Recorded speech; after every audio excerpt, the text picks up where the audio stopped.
welcome back to my learning cosplay sewing series where we're just kind of going over, I'm kind of dumping what I know onto you guys, so if somebody asks me a question in the future, I can be like, here, I made this video on it, or it's just kind of good to have out there. So today we'll be going over starting on a cosplay, which I think is the hardest step in anything. Today, I'll be talking about how to get started. I made a list on my phone because there's no other way to keep myself on track, if I'm being honest. First of all, I'm going to talk about picking a pattern. So I would film this in Joann's if I felt more comfortable doing so, but I'll try to put photos where I can, I guess. So picking a pattern, it isn't actually too bad, but there are a few key points I want to make in doing so. Each fabric store has their own little pattern section. Pull out some of my unused ones. These are sewing patterns, if you've never seen them. I have two in here. I got these when I was 14. They're really old. I just picked these off of my pile. So when you start sewing, I would say look for the easy ones. So my suggestion is if you're trying to make cosplay, I would say start with some non-cosplay stuff because it's going to be a lot easier, generally speaking, or simpler cosplays. And I think I made this when I was like 14 or 15 and I had no issue with it. It was before I'd taken any like college level costume design type of classes. So if you can't find a pattern with what you want, by the way, we'll go over that later. You might find a pattern with exactly what you want right away. That's only the case like 5% of the time. So something else you might want to do is, I'm just pulling out all my patterns right now. I'm going to use my Edelgard as an example. So the gloves came from this pattern, while the cape came from this pattern, and then I made a bunch of the other patterns. And so sometimes you'll find one pattern with sleeves that you really like, another pattern with like a corset you really like, and another pattern with like a skirt you really like, right? So you're not going to find everything you want all the time in one pattern, and you'll just have to know how to read it to figure out what you would be using from it, if that makes sense. I tend to say buy the pattern, read it. That's why Joann's, they have tables there that you can kind of sit down at and figure out what you need. And sometimes they're not going to have the pattern at all. The next point with patterns though that I want to make, this is a mistake I've made many times, but for example this one, you'll want to know your size in the pattern, right? So on each of these patterns they have, like usually on this flap, they have the measurements for each size. The size will be at the top and then below it will be the measurements.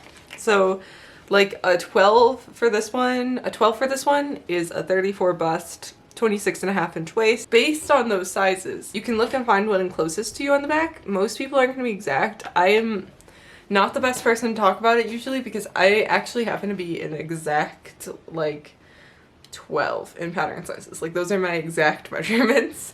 I'm sure there will be a day that'll come eventually as I grow and get older that I will have to adjust my patterns more, but I'm very grateful that day is not today. So you can look up, there is a lot of adjustments you can do to patterns and it's really interesting. But if you match one of the sizes on the back, make sure that size is on the front. I've made this mistake way too many times. So they'll usually go like, I don't know, like 6 to 12 and then 12 to 22 or something like that. Make sure you pick up the patterns with your size on it instead of just having a pattern with sizes that are too big or too small for yourself. Trust me when I say that. I bought way too many patterns that were too big. Luckily you can always take down things that are too big, but it's hard when it comes to like the details on it, if you know what I mean. So always check the sizing, make sure you're reading the size. You need to keep in mind patterns are never ever going to be an exact fit. So something I always do is I always make a mock-up. That's what this muslin is for. That's what this material is called. It's very inexpensive and it's like a more organic material. You want to make a mock-up out of something like this, but if it's a really flowy dress, you might want to get like a cheap set and or something to make a mock-up out of. It's really up to you. Like I'm always okay with using muslin pretty much, but some people are more picky. You can even use your leftover fabric from previous projects, but at this point you might not have that. So I recommend muslin. You can buy a lot of it in bulk too. So you can cut out your pattern on the muslin and then sew it together on the widest stitch so it's easy to tear out.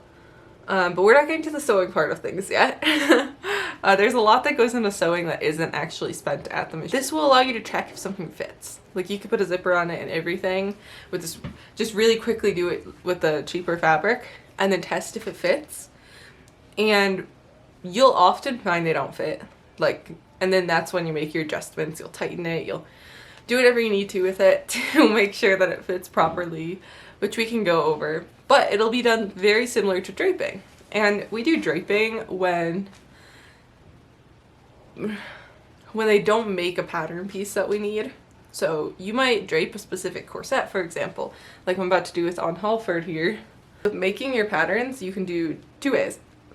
There's the math way, and then there's this. Some people who actually study this kind of stuff and are pros might have a problem with the way I do, but I think it's the simplest, and I'm no pro, so this is just the way that I like to do it. It was like partially what I was taught, but you would pin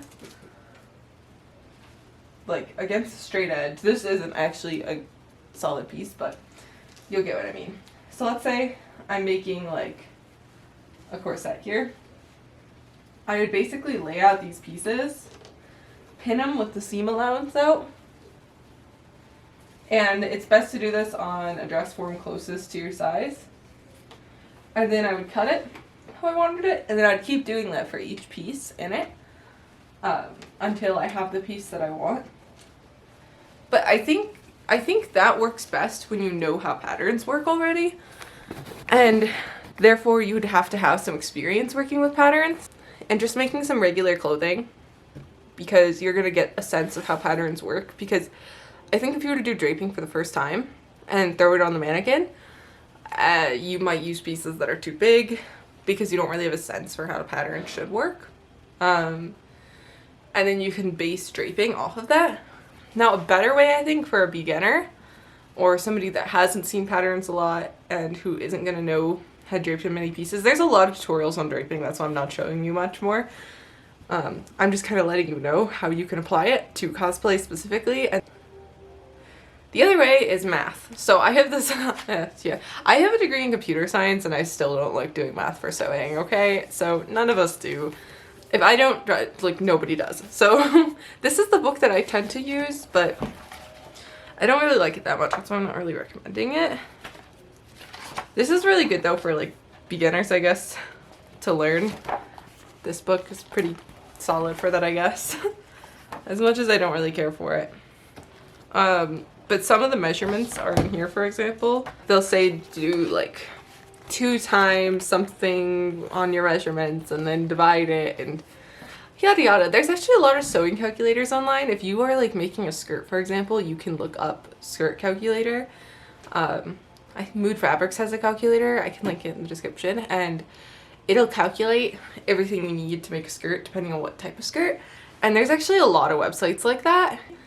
You just have to know the specific piece you need within a cosplay. Like if I'm making the Lucy cosplay again, I might say I need measurements. I need to calculate things for a leotard, right? That would be like your waist measurement, your like legs, and you can calculate a lot of the stuff in between, figure out the length you need it, all of that.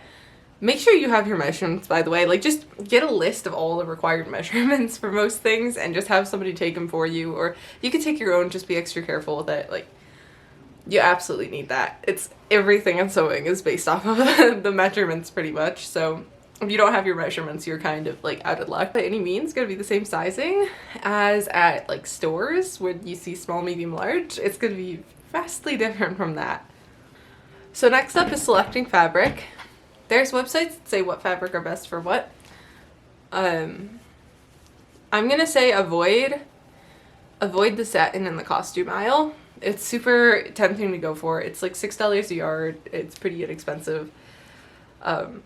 Just don't do it. Just don't. Trust me when I say it. I would also avoid, at first, I'd avoid knits, which are the stretchy t-shirt type fabric. Or just too stretchy in general. They take some extra patience, and the last material, which I would actually say avoid in all ways and shapes and forms possible, is stretch velvet. It's just not good for your machine. It's just annoying. It doesn't look good in my opinion. I don't like it. It's what they use on all the cheap Halloween store costumes. I'll try to find a photo of it. But you can either go to Joann's. There's a lot of fabric websites. I know Sarah Spaceman made a really good video about, I'll link it below, about shopping for fabrics online. She is really good at it. So I would definitely check out those resources she has. But I actually really recommend starting in a fabric store because you're going to want to touch things and feel them, and that's kind of how you'll learn what things are in your head, right? On the top of the cardboard bolt, it'll usually say what type of fabric it is. And keep in mind, people will always want to help you. Like, for the most part, people are not jerks. So, most of the time, people are very willing to help you. If you go, hey, I'm new to this, like, I need help on this. This is kind of what I want to make and I want to find a good material for it. The people that work at sewing stores are incredibly knowledgeable. I know the one near me right now in Utah. There's actually a costume design school somewhere around here, or a college that has a costume design program. And a lot of the people that work at Joann's are in that costume design program. I never formally studied costume design. I took a few classes in college, but that was it. So they know more than I do. Therefore, I could probably ask them and they would know something that could help. You know, it could be really project dependent, but like if you're gonna make like a corset, I would look up what material is best for a corset, right? But then if you're making a big flowy skirt, you go, hey, what materials have the best like movement in a flowy skirt, right? Like that's where that really silky satiny material might come in handy and might look really good. So I would actually say always look things up for what works best for that specific project. And I actually think this book actually has like a section where it talks about, I don't know if it does, but I could have sworn I read it in here. Yeah, like it gives you websites that you could shop fabric off of and tells you what materials are best for what. So having, I call this like my sewing Bible, right? Like everyone has to have something like that. You have to be a little resourceful. Like I can only tell you so much from my experience, but I think collectively everybody has enough experience to tell new people what's needed. You just kind of have to go and seek it. Like I was just looking up last week, I forgot what it was. Yeah, I was looking up because I'm making these puffy sleeves for an upcoming cosplay. They just look plain white in the photo, but I wanted it to have some texture, so I got like this gauze type material that's really interesting, but I was like looking up that and seeing if it would actually look good and all of that. I wanted to see a video of it moving, things like that. You could definitely shop online with enough resources, but I think it's best to just start in person. So far, if you're brand new to it, I would suggest you A, get a really easy pattern that literally like has easy on the label. If you can find a costume one that has easy on it, I'll look up some and see if I can put it on like an Amazon list in the description too. But then B would be finding the actual fabric in a fabric store. So you'll know how much fabric you need based on the pattern. The pattern on the back has these like, it looks like chaos, okay? I think I'd be better off putting a photo up there. To be honest, I don't think it's gonna focus too well. Okay, maybe this is better. So it'll have each of the like forms here, which on this pattern is like, I love the vintagey clothing patterns. This is view B, this is view A, there's little letters underneath. D and C, let's say I want to make C. Right here they have C dress, is what it says. And then I know my size is like a 12. So I'd follow down to C dress. And then the 45 inches and 60 inches are the fabric. 60 inches are the taller bolts, and the 45 inches are the shorter bolts. So if I have a 60-inch bolt, I'd want only 2 yards. And if I had a 45-inch bolt, I'd want 2.5 yards. So this is how you're gonna know how much fabric you need. Using one part of the pattern, and like let's say it's a whole outfit and there's only gloves, I would actually suggest you cut the pattern first, which I will probably show in the next video because this one's already going really long. And then after cutting the pattern, lay it out and see how much you need. But another thing you can do is just kind of estimate. So I would usually say this, like, if I had a dress and gloves in a pattern and I only wanted the gloves, I could probably assume if it's like 3.5 yards of fabric that I only need like half a yard for the gloves. But that comes with experience. I would just say cut it out first and then lay it out and see how much you actually need. But that's how much you'll need when you go to the store. So you take the fabric that you want, pick up the bolt, take it to the cutting counter, and then you go, hey, I need like 2 yards. And they'll cut it for you.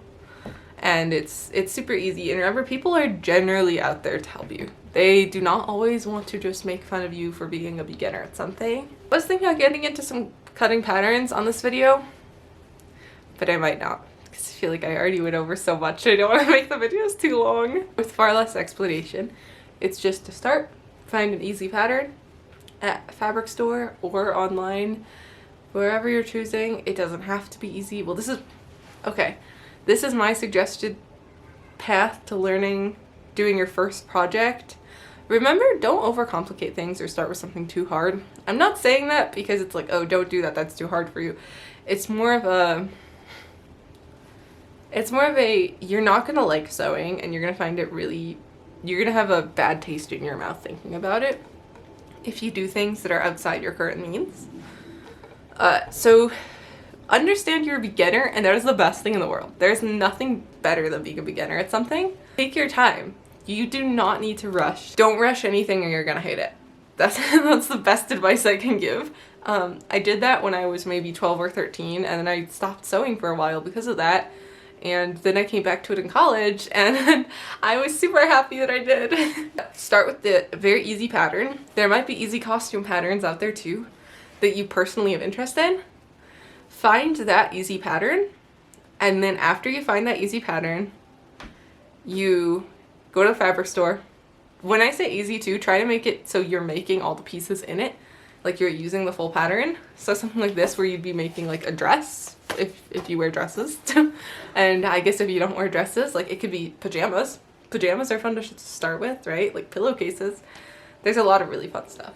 And then you get the fabric that you need. You can always ask for help at a fabric store. Literally, some of the old ladies at Joann's too, they seem really scary, but they're the sweetest people ever. They're really willing to help you if you want to get started. Do not forget that. Once you have the fabric, and then when you're buying the fabric, think about it. If you find a feel that you really like, but you can't find the color, go online. You know, if something that I've done before is with twill, once again, because I freaking love twill for some reason, you can go to the store and be like, I really like how this feels, right? Take a photo of it, go online, go on Joann's online store, go to Mood Fabrics, go somewhere like that where they have everything, and then look it up, and maybe they'll have it, or they'll have a color that you like more. But I'm not lying when I say only 10% of sewing is actually at the machine. So the skill is in all the steps leading up to it. I'm gonna try to get out these videos quicker so we can actually get to like the like, I think, more fun stuff. I'm gonna try to put these up on Wednesdays, I think, coming up. Alright guys, thank you so much for watching. I hope you could find something useful in this. I look forward to seeing you guys in my next video. I'll also be coming out with some vlogs and stuff in the meantime. Definitely check out my other content if you're new here. I have a lot of fun making videos. Also on my Instagram and TikTok, I post a lot of videos of my actual cosplays. I am a cosplayer after all. I think my YouTube's just kind of like the more personal side of my content where you can actually, I don't know, it's me, you know, I'm not wearing a wig. So I will see you guys next week or this week on Wednesday if I can get consistent with it. Definitely every Sunday. I don't ever miss a week. Okay, see you guys. Bye. Thank you for watching.